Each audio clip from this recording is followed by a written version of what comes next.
Eventually, Dan, your voice won't crack when you talk. Yeah, I'm waiting for those things to occur. Maybe we'll start shaving. All right. Hey, Elijah, if you want to shut your door so you don't have to listen to us, you can. All right. 1, 2, 3, 4. Nice. I like it. If your name's not up here yet, please sign in on this one. We track attendance on this one for the lead teams. Okay. Who's first time in conversion to closing? Yep. Emily, first time? Yes, first time. Fantastic. First time conversion to closing. Okay, and the rest of you are well experienced. Okay. So for the new folks, what do we cover in this class? I want you guys, I can sit here and just puke on you guys the whole time, but let's try and get the group to start. What will we be covering in this class, in this course, every week? That could work those leads. Those leads, help me out. Internet leads, company leads. Just company leads? Your own Your own leads. All right, the course, we call this segment, this course, conversion to closing, right? We spend a bulk of it on how to convert, but we also then cover other things, right? Problems you have on the way to get to closing. Okay? So, for the new folks, we will go over what we call the structure of a call for you guys to introduce you to that, so you have that. Okay? And I usually, when I walk in on these classes, I come in saying, okay, I roughly think what we're going to cover today, and then I have to adapt to see what the audience is, right? If we had a whole bunch of upsells who've been here, we'll take this route. I have some new folks, we'll go this route. That's what we're going to do, okay? All right, so we'll cover the structure of the call. I want you guys to tell me through it. I know it. Right? I want you guys to tell me through it as I get to the board there. Then we will do some role play practice, all right? And I'm going to give you specific scenarios. It's going to be both the conversion scenario, we'll do that second. But the first one's going to be when you're actually talking at a buyer's consult. And we're going to role play setting expectations in a way with your buyer that will expedite your buyer to offer and close. Okay? For example, how long is it taking national statistic averages buyers to find a home and get it done? How long is their search been going nationally? National averages. Something like 13 or 13, 14, 15 weeks, right? Okay, if I want to do 22 buyers in 2018 at 13 weeks a pop, that doesn't work, does it? Right? Right now, I'm averaging 4 to 5 homes per buyer done. Not weeks, done. 4 to 5 homes. We walk into 4 or 5 homes, and we make one of them ours. Okay? Which is 2 trips, 2 days, right? Am I perfect at that? No, but that's what I'm averaging? Yes. Right? And I want you guys to start practicing. It's all about setting the expectation on your buyer's consult about how this rodeo is going to roll, right? And you couch it in what's benefit for them, right? And it is a benefit for them, but it also then is a benefit for my time. I become more scalable if I can shorten that purchase cycle down, right? Make sense? So we'll cover those 2 things today, all right? Sound fair? Yep. All right. First off, who is a note taker for the new folks? Who likes to see things? You guys like to see things? Okay. Mr. Manning, welcome aboard. All right. So I'm going to turn this. Hey, folks online or at home. All right. Structure of the call from the group. We have 2 frameworks. Who can tell me what the first framework is? Or just tell me one of them. Specific property. Specific property. We'll go over here. Specific property. What's the second framework?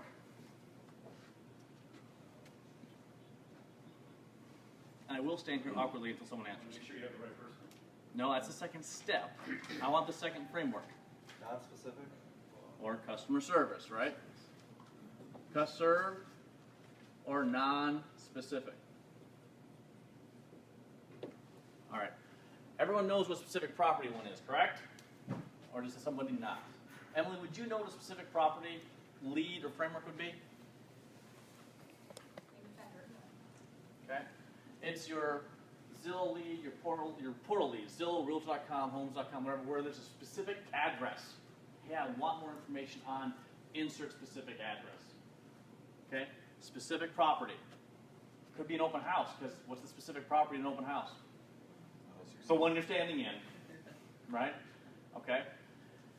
Customer service or non-specific, what would an example of one of those be? Facebook. Depending on the Facebook ad. Right. Yeah. I don't know what else we got in that category. Wasn't paying attention. So. Sorry, I wasn't trying to bust you. It was the non-specific. What other sources or non-specific places would you get the customer service or non-specific leads from? We said Facebook. Referral, kind of, okay. Open house. Open house is specific because you're standing in the property. No, for other things besides that, because Okay. they're not going to buy that house. True. If you're doing cold calling, Z-Buyer, if you have Z-Buyer leads coming in, those sometimes are non-specific. Any type of landing page where someone registered for something. Right, if you put landing pages out there that says, hey, please, your 10-step buyer's guide, download here. There's not specific property there, but you capture their information. That's non-specific and or customer service. The reason we call it customer service is you want to put yourself in the mindset of thinking that you are in a large room like this, and every chair full here is a what's the word for it? Call center. Right? And you put yourself in that mindset, and that's how you speak to them. Customer service base. We'll go over that in a second. Okay? Right? Most of us encounter specific property, and that's what we do the most of for work. So, now let's go through the steps. For specific property, I gotta keep turning this, otherwise they can't see. Okay? Now, we don't have scripts, we have frameworks, right? So for those who are new and are visual, draw it out like a timeline. This is the timeline of a call. Okay? This is your intro section. Okay? For the rest of us who know this, what is step 1?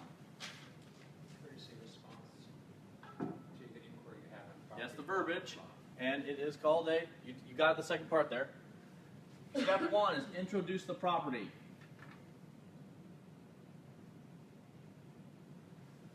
So Scott, you just heard him say the verbiage we use. Hi, this is just a courtesy call following up to your inquiry on 123 4th Street. Okay? Why do we introduce the property first? So you don't get hung up on. Hi, this is Dan with Realty Group Quick. I want a sales call. Right? Okay? Now think of it this way. So we don't get hung up on. What do you have to accomplish in the first 10 seconds of that call, which is the intro phase? Catch their attention. You have to make sure they don't regret picking up a phone. Right? Why did I answer? So who are you and why are you calling me? You have to disarm them. So what does that verbiage that Scott use? Let's do it. Hey, this is just a courtesy call following up to your inquiry on 123 4th Street. You took some action, gave me some information that is spurring, this is going to get real hard, that is spurring me to call you, right? And it's just a courtesy call. I'm just trying to be nice, right? Just real quick, Dan. I don't say your inquiry. I say to an inquiry. That's fine. Yep, Because if inquiry. it's not that person. Yep, inquiry, that's fine, right? To an inquiry on this problem, right? So I just disarmed the, who are you, why the hell are you calling me? Okay? Step 2, we're still in the intro phase. Step 2, Do I have the right person? confirm you have the right person. So step 1 is intro prop. Step 2 is confirm you have the right person. Hey, do I have the right person? You are setting up a chessboard. Right? Hey, great, I'm just calling you back on the call you had to 134. I didn't make a call. Click. Right? But if you ask, do I have the right person? You have a response no matter what the answer is. Right? So if I'm talking to Hunter, hey, 124th Street, did I get the right person? Hunter's going to give me a response. Did I get the right person? Yeah. Yeah, I great. called about that. Great, he confirmed. Right, there we go. Now if he does the other one, he says no. Oh, great, well who might have reached out? You know, we aren't dead in the water. Everything we do is setting up the chessboard for the next move. Okay? All right. Confirm the right person, we get a yes, we get a no, that's great. Whichever way we go there. Step 3, and this is the transition piece into the next phase. Introduce yourself. Oh, so yeah, sorry, step 3 is introduce yourself, right? Now you do names, sorry. Step 3 is introduce yourself. Hello, hello, hello. Class is dismissed? Yeah. What are we talking about? We have some new faces, so here's what we're going to do today. Mike, we're just going over the structure of a call for the Yep. new folks. Yep. Then, Is Durkin sleeping back there, or is he awake today? yep. Then We can catch up to speed here a little bit. we're going to work on role-playing a buyer's consult to help them set expectations to shorten the buyer timeline to purchase. So instead of The being buyer 13, 14 timeline weeks, of how many weeks? 13, 14, 15, 16. Exactly. Let's get that down to maybe a couple, right? Yeah, that's what we'll be working on, setting the expectations of buyer consult. So right now we're at the framework of the call. So step 3, introductions. Now you say your name. Right? Hey, I'm Dan with Realty Group, and you are? Sue Welch. Sue Welch. Sue, it's a pleasure to meet you. Okay, for those who aren't practiced in this, here's a quick question, or for those who are now but weren't at the beginning. This intro phase is 8 to 10 seconds long. Okay, a lot of information goes here. This is the closest thing we have to a script, because there's three things that happen in 3 sentences coming right out the gate, right? How many of you struggled with the third point trying to be number 1?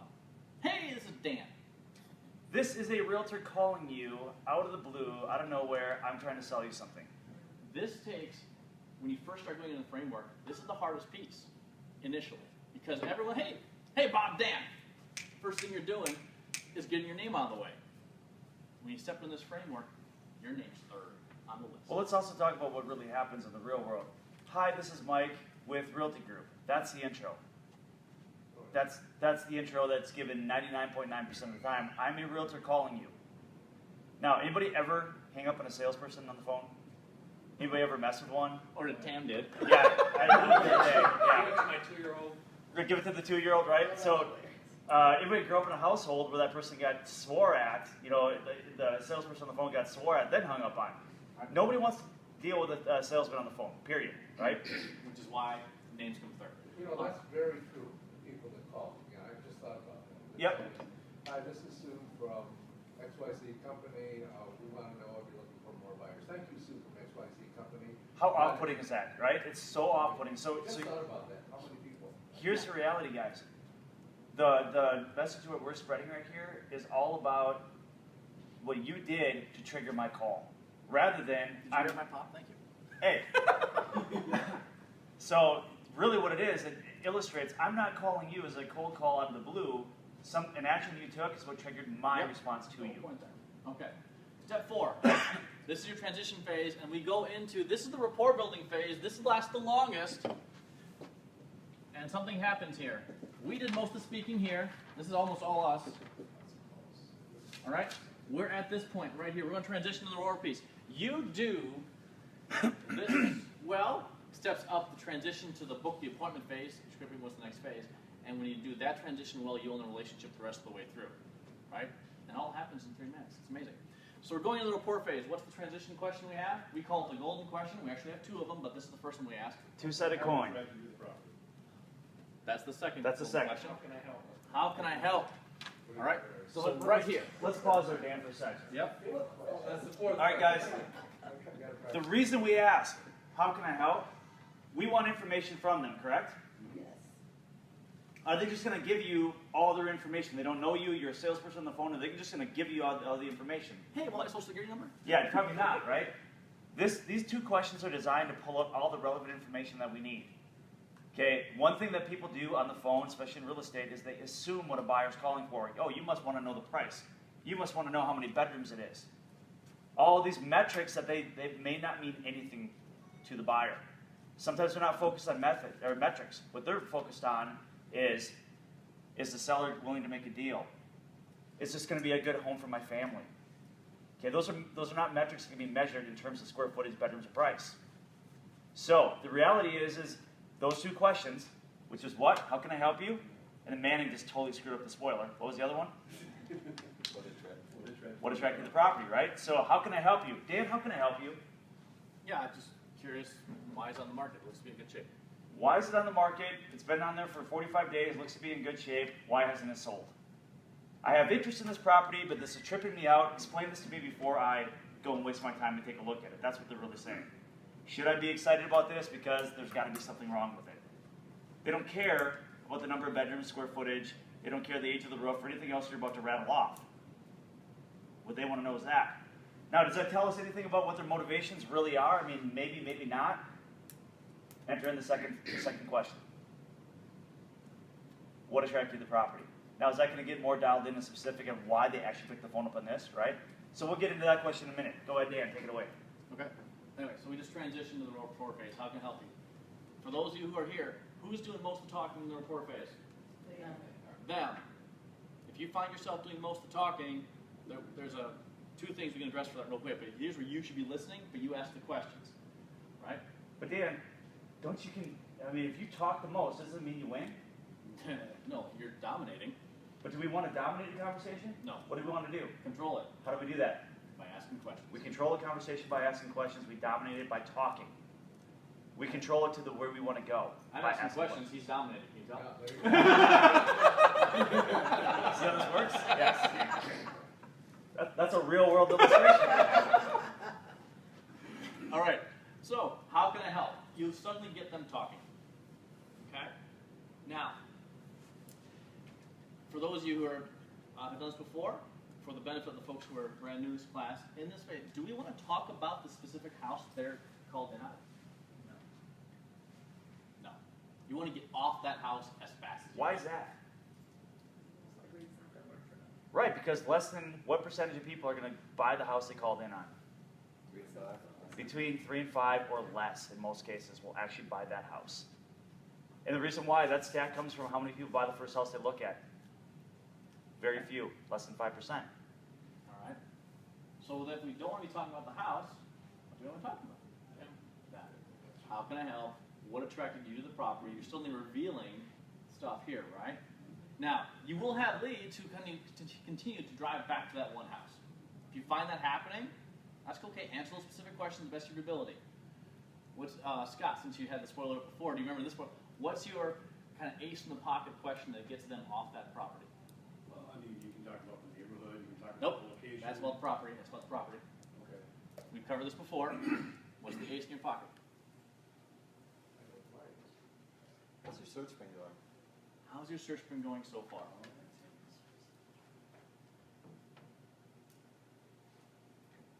Has it been going well? Has it been going not going well? Has it What's been worked, going what hasn't? There's no house we're talking about. We're talking about your search. We are off that property now. Right? And let me make this point. This is more an advanced buyer's agent approach. But when somebody's describing to you what attracted them to the property, how can I help you? And they're saying, well, I really want a 3-bedroom home in this neighborhood, and they start explaining their situation, their motivations to buy, what they're looking for, how their search has been going, and you go in your head, you go, this is not at all the house that's going to work for you. You know it, but they don't. You're going, the closets are too small, the garage is too small, you're looking at 1,500 square feet, you're talking about having kids down the road in the next couple of years, you're going to outgrow this thing in a matter of minutes. You know it, they don't. Is this information that you need to have in order to service them better? Yes. This is why we ask questions. A lot of them. Okay, so that's a good one to pull out. How's your search going? All right, so now, this rapport phase, you're asking questions, you're doing the listening. You're asking questions, but you're doing the listening. Okay? It can be 10 seconds, it can be 10 minutes. Right? At some point in the conversation, you're going to feel the time to go for what? The appointment. Book the appointment. Ice cream. Oh wait, never mind. Candy. So this is right here. This is where it transitions to book the appointment, which is the object of this call. We want to book the appointment. Specific property, we want to book the appointment. That's our overarching objective. Now, let's also talk about real world, what happens in most lead conversion conversations. Hi, I am a realtor, I'm calling you. You called on XYZ Main Street, it is priced at $200,000, do you want to see it? Nope. That is the normal rhythm that you will hear. Now, booking the appointment, a lot of people go, whoa, hold on, I don't know if I really want to do this yet, I don't know you, I don't want to commit to working with you, I don't want to commit to buying this house.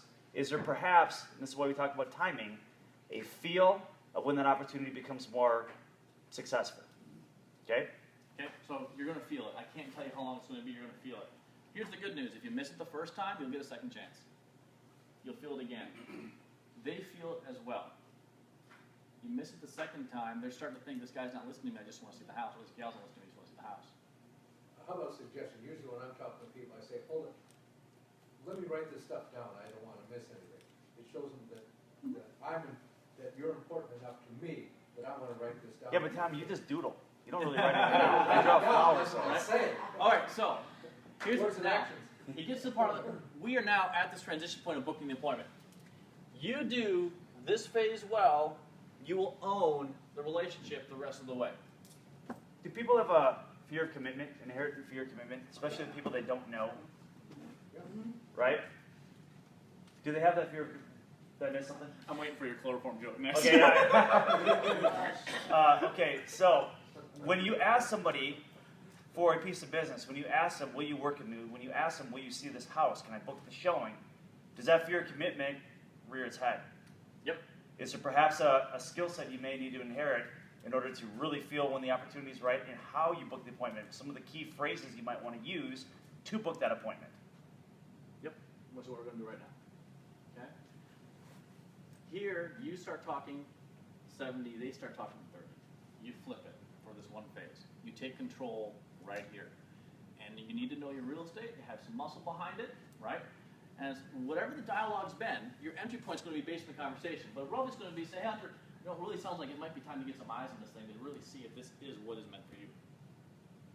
Right? And even given that you can even employ the soft takeaway. You're probably not going to like the house. It's probably not going to be the one for you.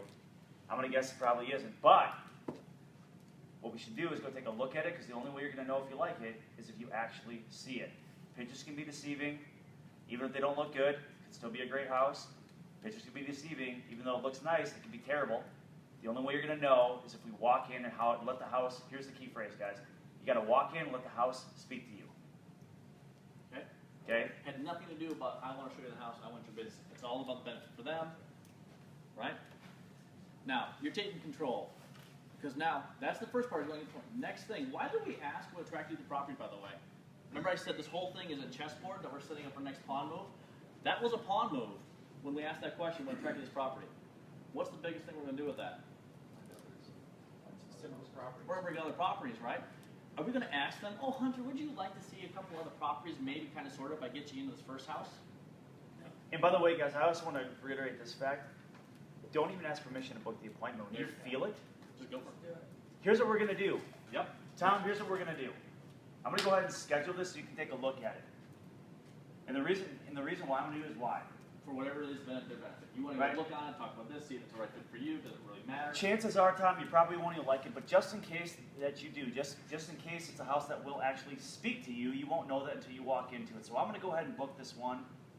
Do we ask for permission? No. No, we don't ask for permission. We're going to tell them, here's what we're doing.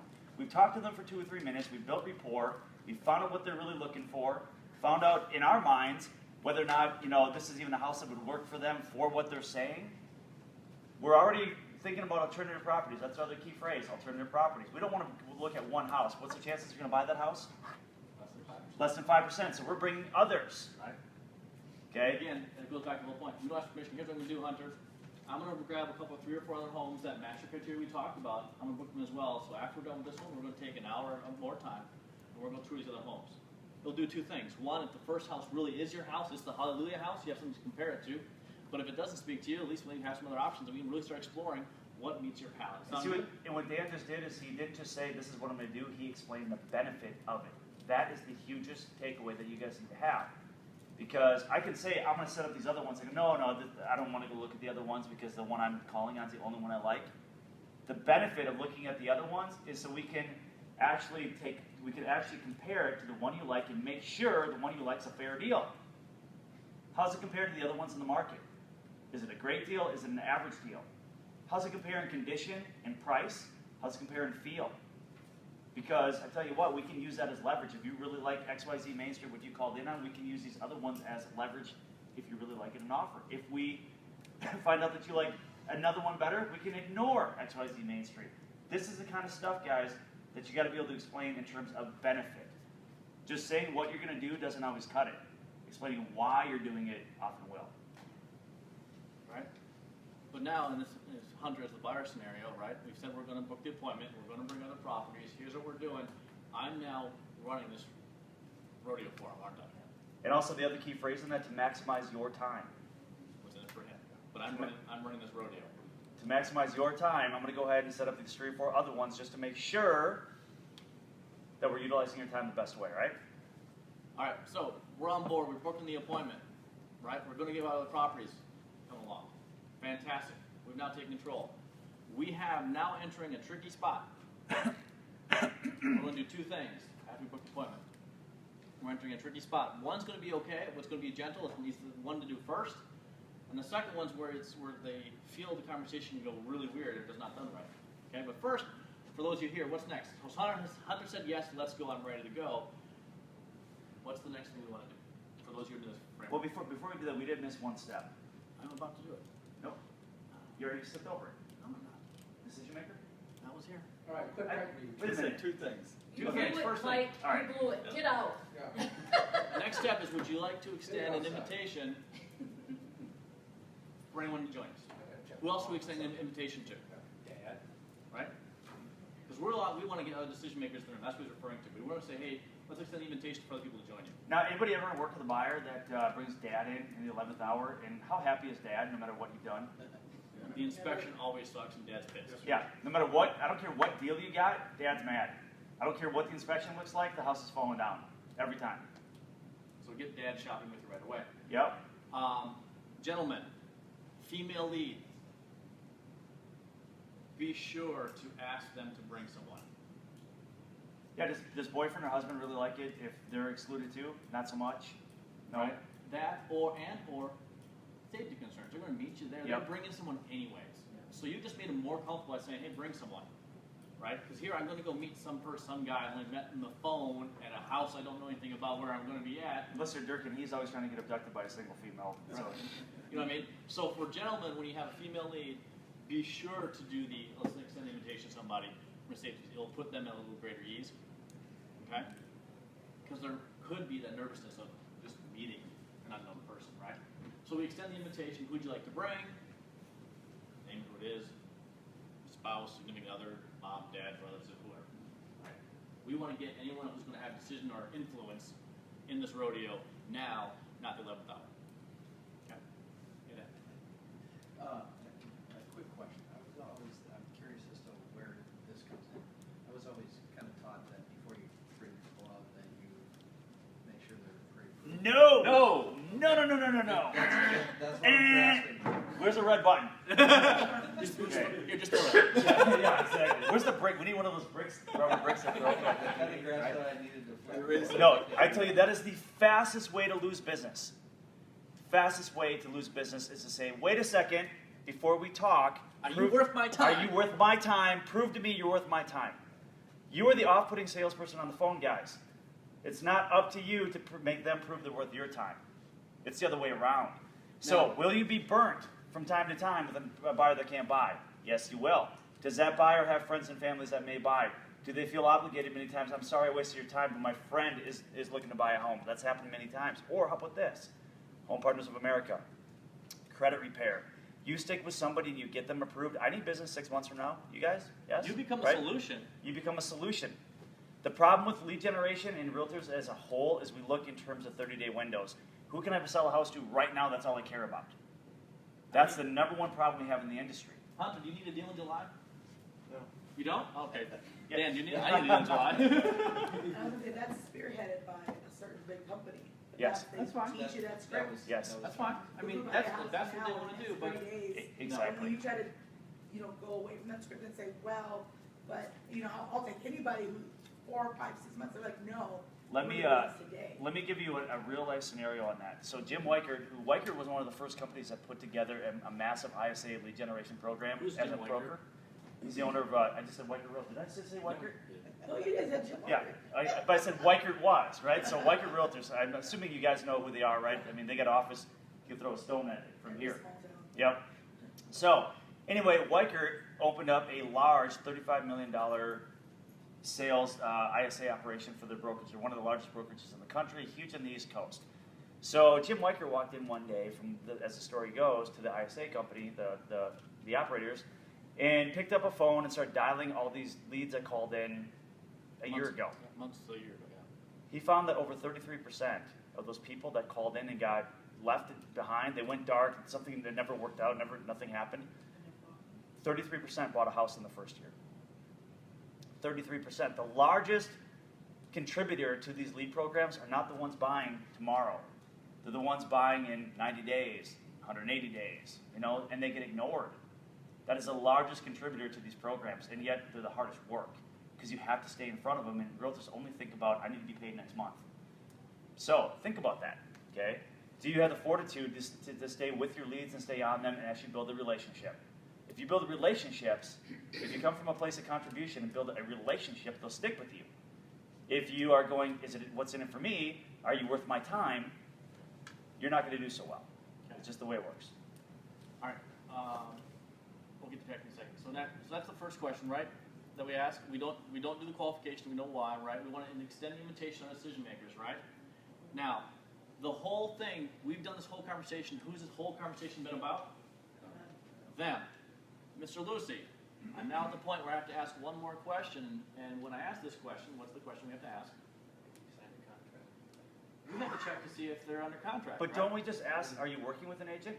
Is that not good enough? No, they don't know what the difference is between working and signing. Correct. An agent sent me 2 properties on the MLS. Is that working with them? So let's dissect that a bit, right? This whole conversation's been about them. I'm suddenly going to ask a question that's about who? How do we phrase that question, though? Right? But isn't that just the whole conversation? And by the way, oh yeah, insert slimy salesman. No, right? I mean, you're worth my time piece. So We start talking contracts. People love contracts. They Right. love talking contracts. Should try it So sometime. here's the one slippery spot. We have to hit it, but we can do it in a way that is not going to say something about me, right? Would you like to role play with Mike? Go for it. Yes, You're please up. do. You do it. Okay. So Dan, just to reconfirm, we are going to go see the property tomorrow, XYZ Main Street. Becky, your wife, will be joining us. I just have to ask you one question. Yep. Just to make sure I'm not stepping on any ethical toes. I want to do things the right way. Have you signed with another realtor? No, I haven't signed anything. Great. I will see you at noon. That's all we care about. I haven't signed anything. That's all we need to hear. So what was his opening intro? That I'm meeting Becky tomorrow at noon and you're not invited? Exactly. Reconfirm opportunity. We reconfirmed, that's fine. I don't want to step on any toes. I run my business as ethically as possible. I have to do a check here. Have you signed with another agent? And what am I really saying? I'm looking out not just for me, I'm looking out for who? You and the relationship you might have with another realtor. Right? I don't want to step on that. Yes, Dan. What's your answer to that if they say, no, but I'm really working, just go through it? Here's the answer. It comes out of this. Hey, I understand. I'm a big proponent of loyalty, so if you're loyal to somebody else, I get that. However, if you want to see the property with me, I just ask for this. If you want to buy that property, that you work through me, is that a fair deal?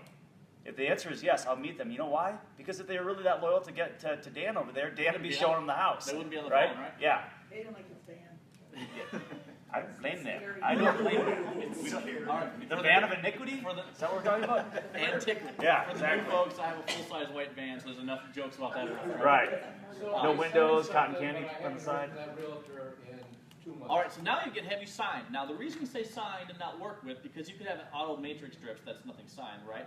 So if you get the questions, I've signed, we have a follow-up question. So new folks write this one down. What the follow-up question is, hey, yes, I signed something. Okay, was it 2 pages or 4 pages? 2 pages or a bunch of pages? Oh, It was a bunch of pages, but I haven't heard from that realtor in 2 months. They should have given you a copy, Tom. If you could send that to me, I will tell you right away what your obligations are. I don't want to work with that guy. Great, send me the copy of that. I'll tell you White right away. van and use- Right? I think we know So, this guy. but hold the point, Can right? I work with you? So the answer is this. Here's the thing.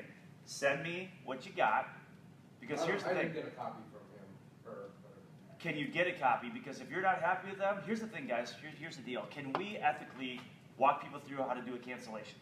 Yes. We can't, right? But we don't know if a contract exists. Send me what you have, request a copy. Once it's to me, then I'll be able to figure out what to do with it. I have a question. If they bring it up to you, Yep. they're not happy, and they're like, what can I do? Here's what you can do. I can call Dan, the other agent. Yes. Hey, Dan, I tell you what, Eric over here gave me a call, really wants to work with me. I don't know what's going on with you guys. I'm not pursuing your client.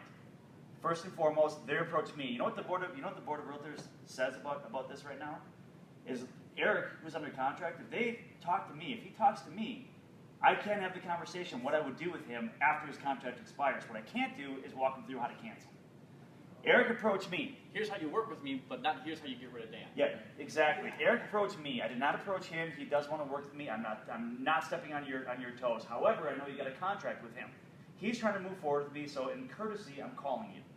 Now, if you're mutually agreeable that you guys are going to split, heck, I'll even give you a referral fee if you want to go that route. If you don't, if you guys want to ride this out, that's fine too. But I thought, I just want to let you know you may have a problem going on here. So he's, neither of us is winning in this situation. No one is. Right. So do we have a win-win that we can create? Okay. Now watch this play further, guys. You make that call. How many people actually make that call? I think it. Fantastic, right? Most won't. Many won't, right? I don't want to get in trouble ever. Bring in trouble or just try and steal it, do whatever. But as we've had as part of this class, how to win multiple offers, how to do things like this. Part of it's your reputation in the industry. Part of it's doing this. If Mike's being a stand-up guy saying, "Hey, Dan, I'm giving you a heads up. Eric, your client's kind of reaching out to me. Does this? Maybe it's the first I've heard of it." Anybody know where the real estate industry had in the articles of ethics? What article starts with how the industry works with each other? Anybody know where that starts? No, that's chapter 82.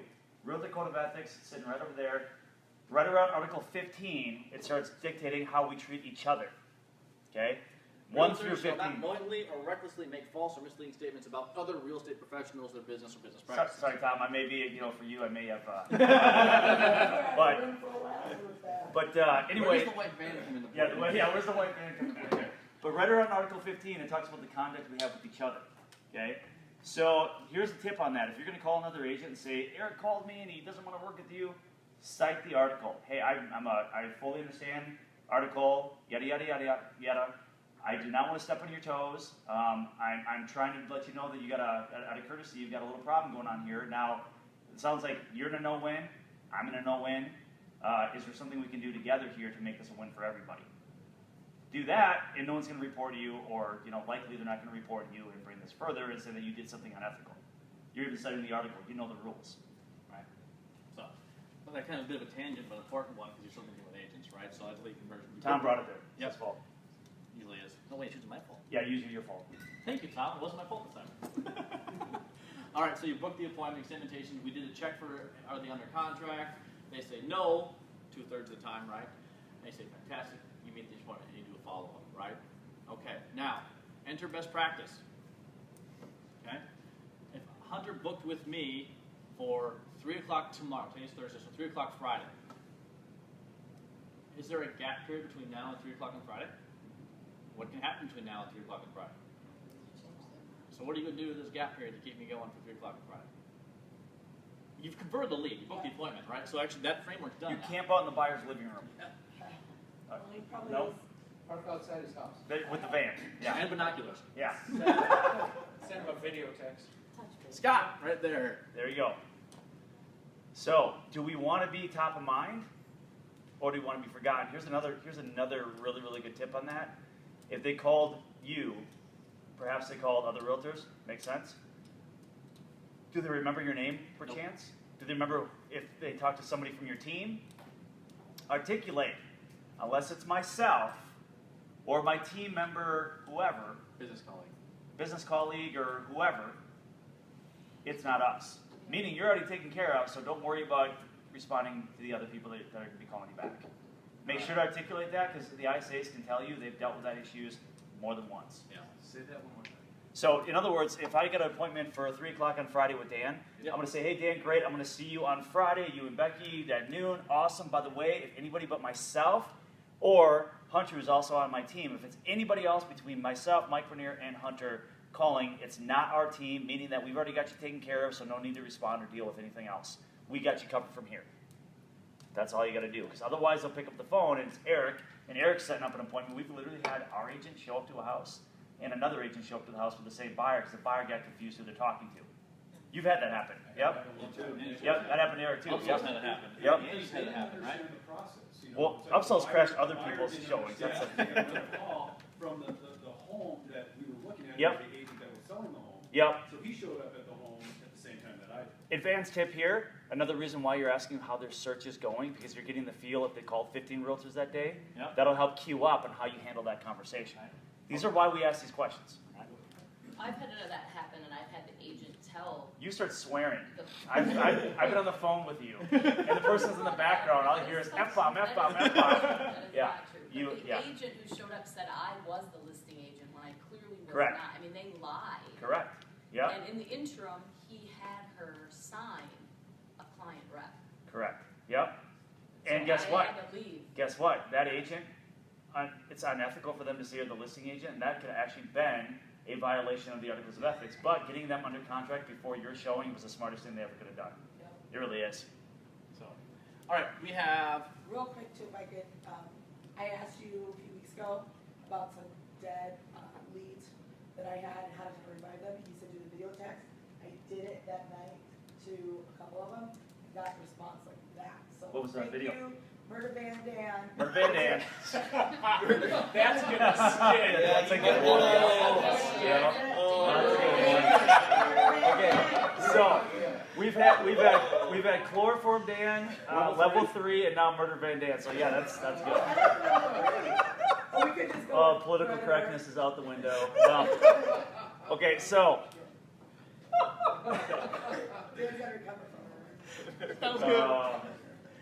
the conversation swirled. Yeah, so, anyway, again, the video text is powerful. Right? What was the content of the text? Oh, dead leads that Yep. I've gotten. I said, how do I revive these dead leads that Yep. we just There's won't the respond? shame on me, I've lost I'm doing touch. I'm doing the call, the email, Have I text. dropped the ball? Yep. Yep, and I said, so he said, do a video. So that night, in front of my hutch, I said, hey, Chanel, I said, I just wanted to let the you, ball. see my face or something like that. I said, and then I said something like, I've sent you a couple of text messages. I really would like to, see how I can help you find a home. But I also don't want to bother you. So if you're not interested anymore, just send me a quick text and let me know. Next, 3 in the morning. I'm so sorry, I never responded. So let me reframe this whole conversation here because this is super important. So the shame on me is huge. Shame on me. I haven't talked to you in 3 weeks. One of those kind of heartfelt messages of I'm putting it on me. The other one is, hey, I don't want to bother you, but I don't want to be the one to drop the ball. Exactly. That's a huge one. That is also a Club Wealth technique that Helixon puts out there. If you haven't, and I'm going to make the plug for this because I have not got the participation I want yet. If you haven't signed up yet for the group coaching, $97 a month. You guys probably spend more on going on a Friday night than investing that on your career. $97 a month.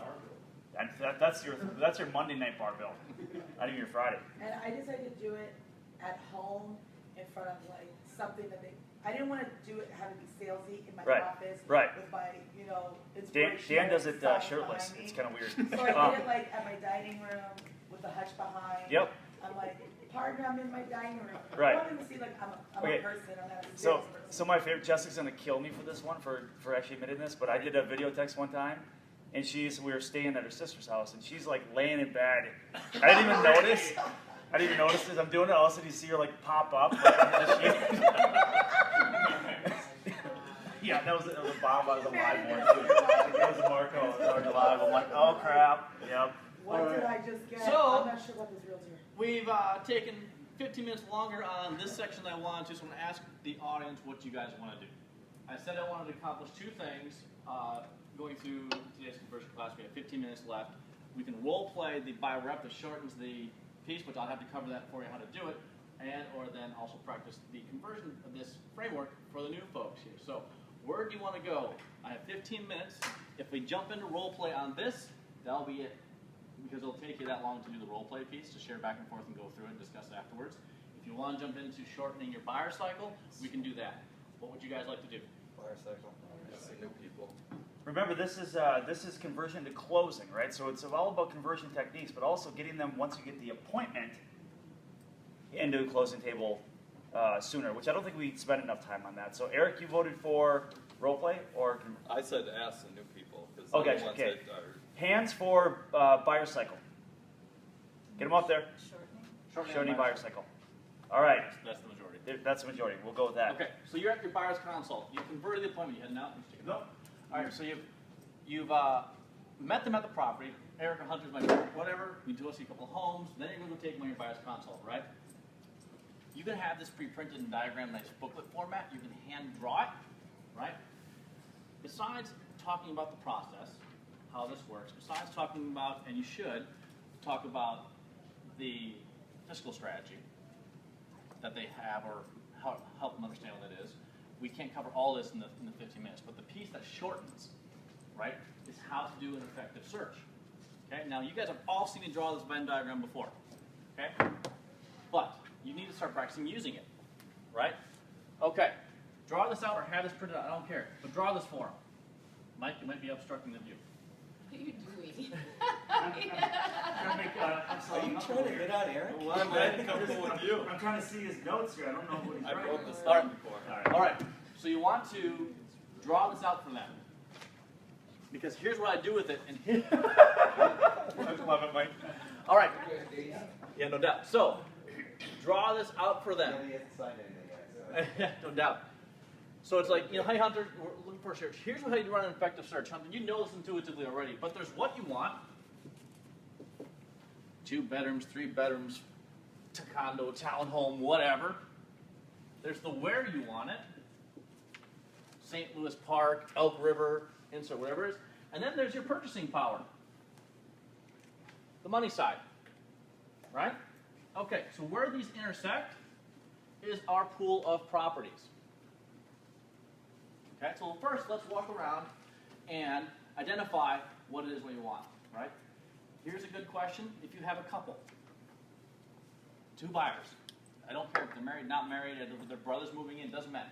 If it's more than one person buying the house, I will say, Sue, if I ask Eric what you want in a house, and then individually, and then ask her what you want in a house, am I going to get the same answer of what we want in a house? No. Then you guys need to define what the must-haves are. Because I don't want to walk through 50 homes and have them bickering at each other what they want, what they don't want. Start that discussion now before we even refine this thing, right? Are you guys on the same page with what you want in a house? And what are the must-haves and what are the would-be-nices? Now, we just talked about in the conversion, right? Is there going to be some cues that what they describe is completely... How many people have noticed that the house they describe is 180 degrees different than what they buy? Okay. So do you think that you being able to shortcut that Oh, yeah. and get them to where they really are going to buy, is that going to be a skill set you need to develop, right? So I just took the discussion time off my bicycle. They're going to do this before we even go out, right? So I walk through and I decide this here. Now, what is the one thing that's not accounted for on this Venn diagram? Because remember, this is the entire pool of properties. Time. Gas money. Okay? Oh, wait, never mind. It's time.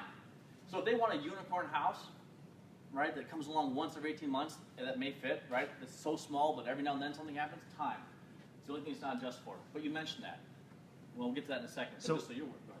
So just so I can interject this really quick, we talk about this on almost every single lead call, and yet we see few people actually doing that. When you do run in that situation, where what they're describing is a unicorn that really doesn't exist, how are you guys handling that?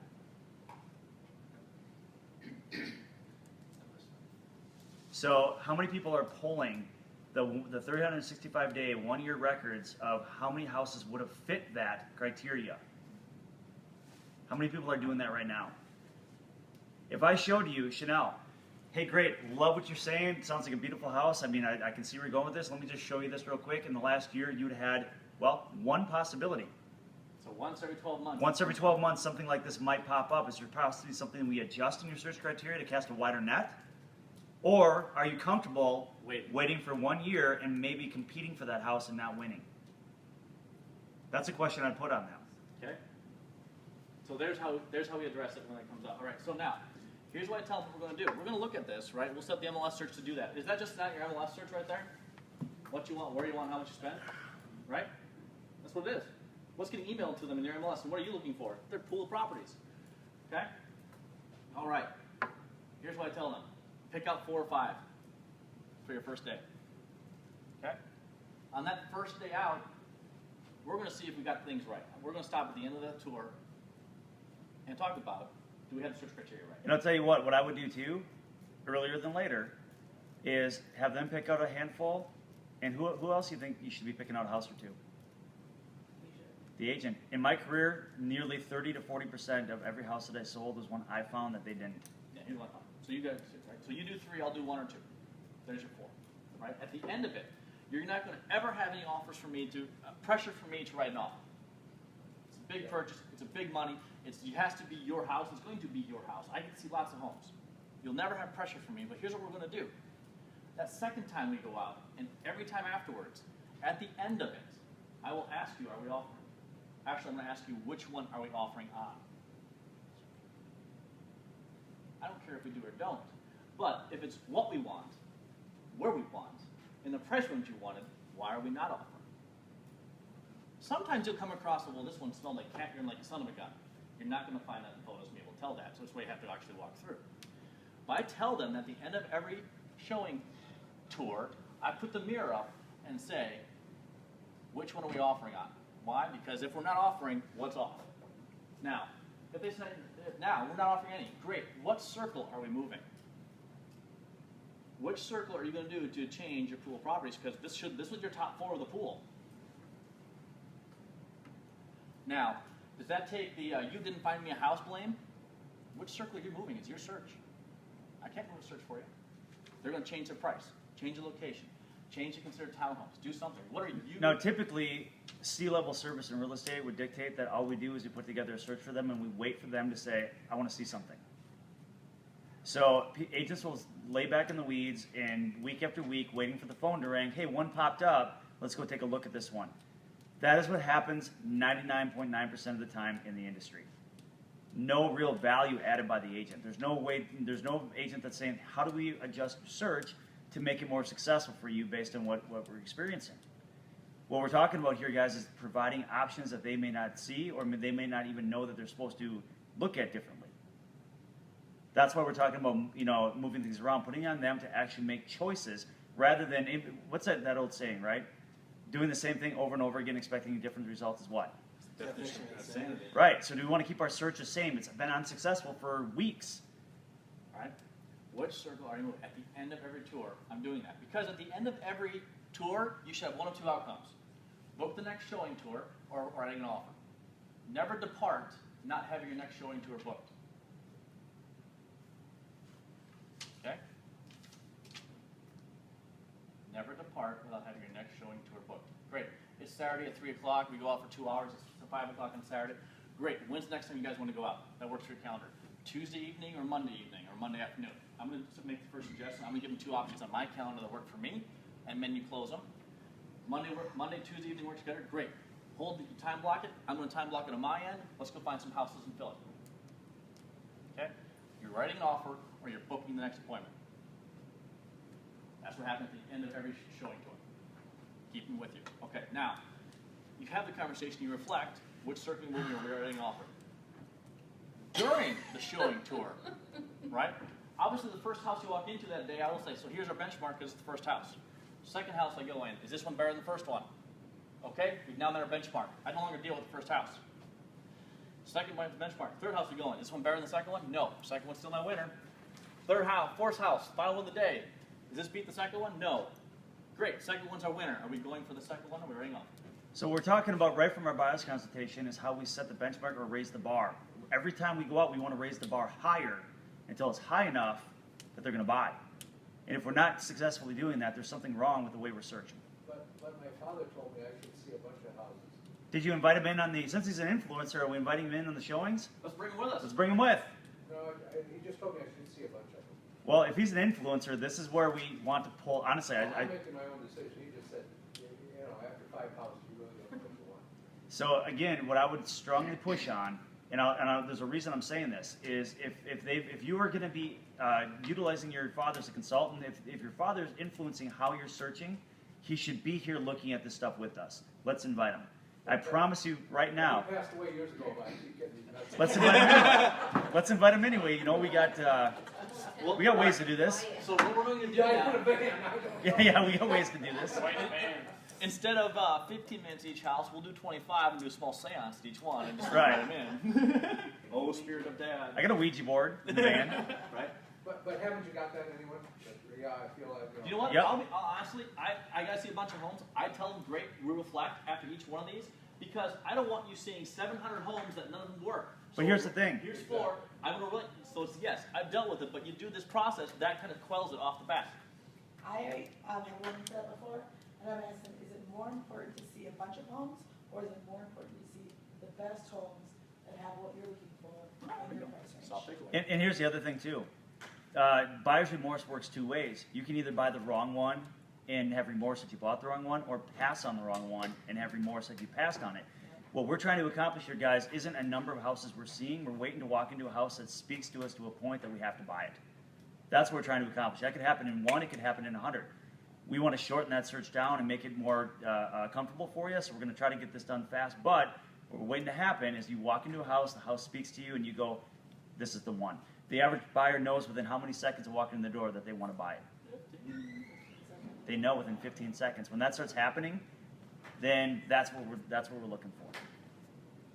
Oh, also, a little tip I tell my clients, just who want to save yourself some time. If we pull up to a house and you know right away this isn't for you, we don't have to go in. Please don't make me go in. I see lots of homes. So if we pull up to one and you don't want to see it, don't feel obligated because I have an appointment. We move on. It's okay. I still leave my card though when I go in and leave my card. You just can't. Yeah. It's fine. That's perfectly cool. That's professional courtesy. That's a problem. But as far as if you don't want to walk through it, we don't have to walk through it. If you want to walk through it, we'll walk through it. So how much time we got? We're running out because at the end we have 2 minutes. Who's staying for RG Advanced? Okay, do you mind if we go an extra 10 minutes on this first? Because there's a couple points I'd really like to make. Has anybody got an opposition to that? Okay.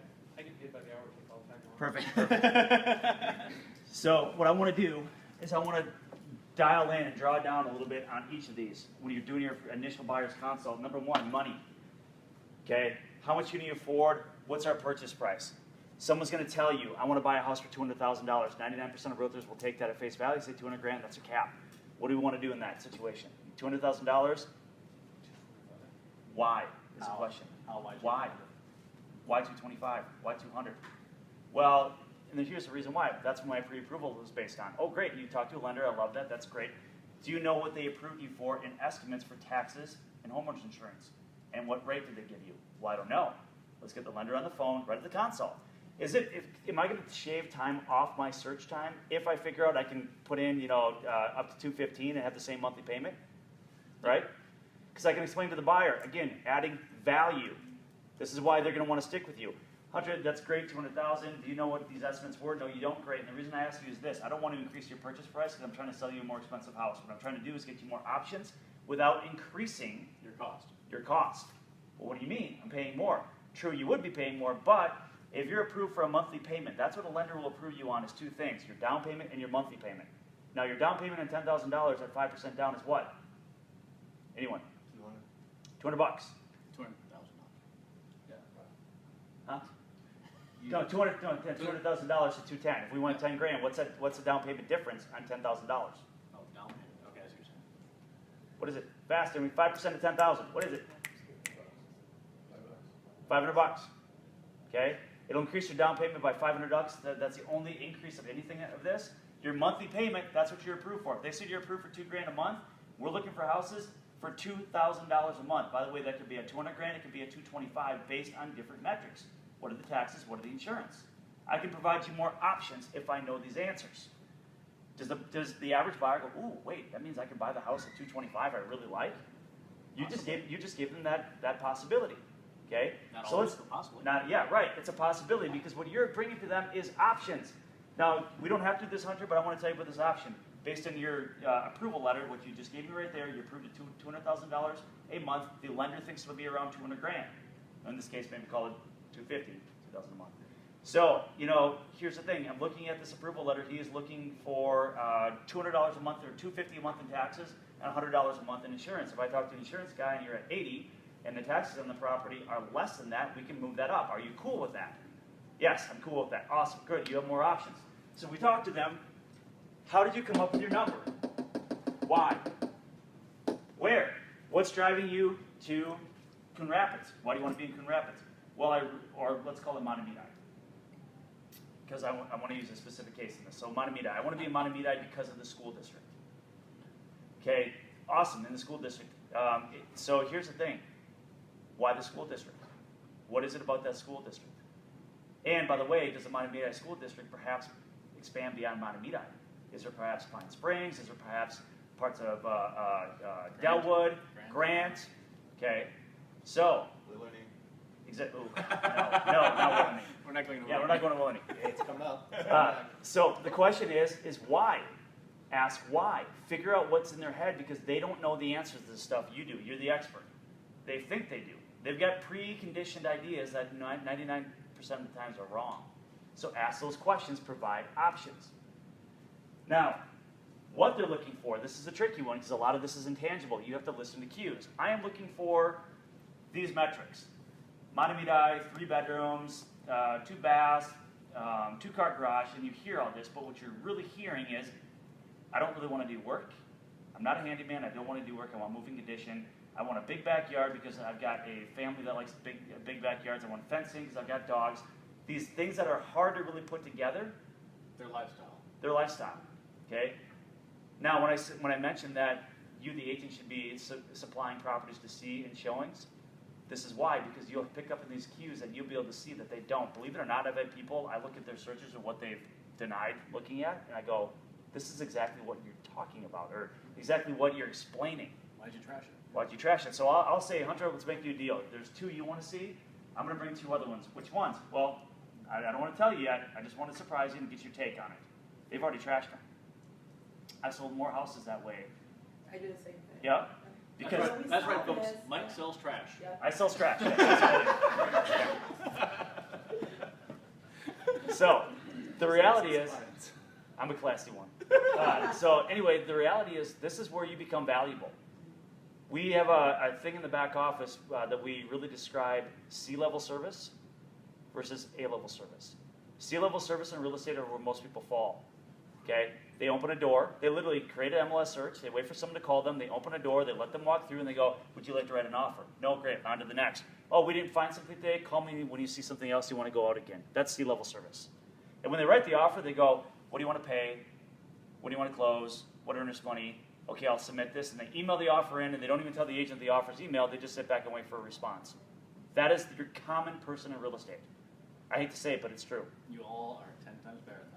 Those are all the agents that have like too many people on the MLS search.